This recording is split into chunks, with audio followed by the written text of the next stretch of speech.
news. The cold snap might be something of a nuisance, but Festival Focus has survived its own early morning inspection and is back, the team, David Mullins and myself, with our weekly review of the headline performances. David, cast your mind back to last Tuesday at Tramore.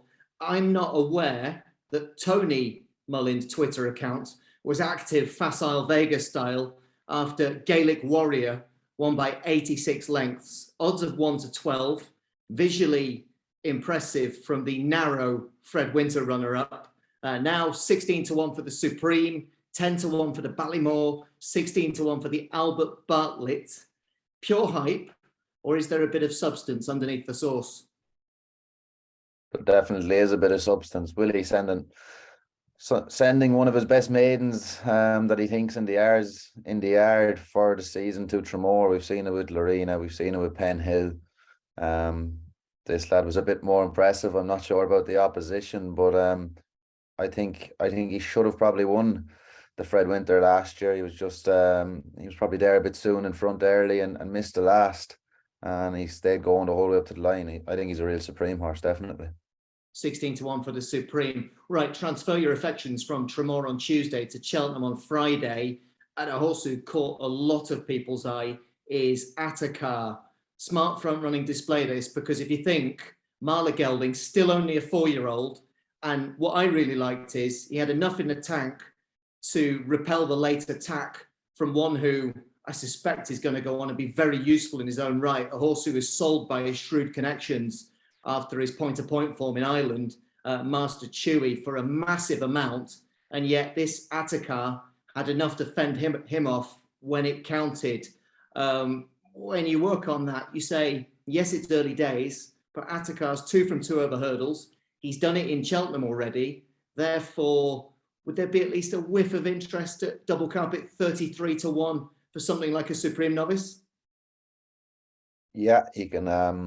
You could have a point for it, but I'll probably never knock a Nicky Henderson horse again. I done it with Altior one year, and I think I done it with a few others, and I just thought that was stupid out of me. But in my opinion, this horse got 7 or 8 lengths for free the whole way around, from the second the flag dropped till the turn in. There was nothing even came near to him. It looked like a freebie, and I was more impressed with the second, to be honest, Master Chewie. I thought where he came from to put up a bit of a race. He missed the last 2, so I'd have to give, on my opinion, I think Master Chewie is the better horse, and we might see that down the line. Well, don't forget that Master Chewie is a year older, and also he's got that brilliant run under his belt at Ascot where he destroyed them, but unfortunately he also destroyed the last hurdle and ended up on the deck. He looks like, for the Twist and Davis team, he could be very smart, but yeah, that's Attica and Master Chewie, the 1-2 from that race at Cheltenham. Sticking David Mullins with Cheltenham, this is where it gets really interesting. Captain Morgs, second run since a wind-up, first time cheek pieces, and the way this lad went about his job, let's not forget this is the first time they ever stepped him up to 3 miles. He's clearly a strong stayer. He clearly enjoys Cheltenham. 3 times he's been there. And on every occasion, you could glean at least some positives. With that in mind, first up, is he a per-temps type? Definitely a per-temps type. I presume Nicky won't have any problems not running him here from here to Cheltenham either. He's done it plenty often before, and getting horses spot on for the day. I don't think that'll make much of a difference, having to mind his handicap mark. But is this horse, after winning 7 lengths in Cheltenham, is the handicapper going to get him? I think so. You know, you could run into a Gold Cup horse in Presenting Percy. Like, you know, it's in my opinion, I think you're going to find an Irish horse that might just have a pound or 2 more up his sleeve. But let's not forget, he's already qualified for the per-temps. Anybody who's watching this thinking, well, hang on a second, hasn't he got to actually throw his hat into the ring in a qualifier? He's been there and done that, because in November at Kempton, finishing second, that ticked that box. He's winning here off a mark which you'd think the handicap is going to put him up to perhaps 140, 141. Saidu Burle was top weight in this year's per-temps off 156. So he ought to get in. And as you say, his trainer is a master. There'd be no issue there, surely, if he had to stand in his stable and do his work on the gallops rather than on a racecourse between now and then. So I know you say, and respectfully and quite rightly, you could run into a Percy or one of those future superstars who actually is absolutely thrown in. Nonetheless, you'd respect Captain Morgs, it's fair to say.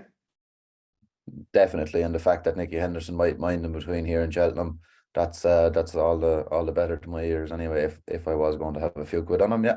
Sure. Well, with that in mind, maybe at the very least for Captain Morgs for the Pertemps.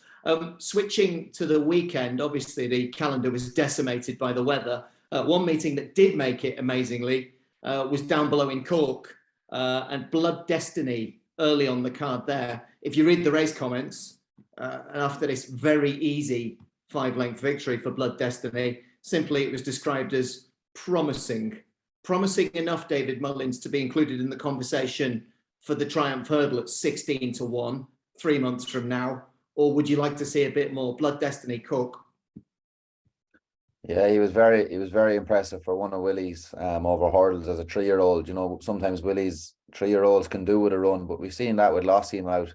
They had form around Attacca. She had won in Attacca, and Blood Destiny was second in Attacca. So, you know, they ran straight. You have to take that into account, that there's probably that Willie is going to have a few more of these good little French horses, 3-year-olds, that might take the extra run to run straight. Watch Blood Destiny and Lossie Mount. The two of them were dead accurate the whole way up the straight. Never missed a beat. It's hard to see where the improvement is going to come. That can leave it open to something at a bigger price eventually.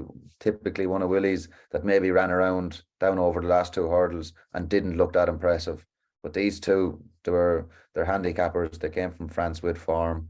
You just have to take that with a pinch of salt. I've never seen a 3-year-old of Willie Mullins jump 3 hurdles like that up the straight as he did. Well, more clues to come, doubtless, at Leopardstown at Christmas time, and indeed in the Spring Juvenile, early February, also at Leopardstown. Sticking with Cork, though, one more name to throw into the hat, and that's Arctic Bresil, who actually, if you look at his point-to-point figures before joining Henry de Bromhead, they don't really tell the full story, do they? Probably misleading, because he had an unseat and a second, but he cantered to victory on his stable debut, and that's with the concession that he wasn't totally fluent at the 5th obstacle. He hit 2 out, but there wasn't even a flicker of concern from Rachael. And this is a youngster, Arctic Bresil, with his whole career ahead of him. They put him in afterwards, 14-1 for the Ballymore, 20-1 for the Supreme, which could be a guess. But do you like him? I liked them, and I wouldn't worry about the unseat in the second and the point. They weren't the figures I seen for him as a point. It was 305,000 euros what he cost after those form figures. So imagine if he won. I was very impressed with him. He beat a good horse in Willie's, Mercury, who's probably been a bit disappointing, but still has to be a good yardstick. I thought Artic Bresil crashed through the second last a bit, just put down on Rachael, and picked up straight away at the back of it, ran the whole way to the line, winged the last as well. I'm very taken by this horse and his sire. I think a lot of them horses are they're pretty sharp and decent. Is the truth. It's a more compact edition this week, folks, because the weather has intervened. But as ever, I like to sign off by asking David Mullins of the evidence we've picked through. And actually, there are 5 names on the sheet, but with one in brackets. That's Master Chewie, Gaelic Warrior, Attacca, Chewie, Captain Morgs, Blood Destiny, or Arctic Bresil. If you could only shine a light on one of those, which one left the best taste in mouth, David Mullins? I'm going to have to go for Arctic Bresil. I was very impressed with him, definitely. That's Arctic Bresil, currently 14-1 for the Ballymore, 20-1 for the Supreme. Fingers crossed, folks, the weather will relent and we'll be back in the same time, same place slot next week to hopefully tell you about the riches that we see over the next few days. The weather will dictate that one. We will, however, be back ASAP. Thanks for now.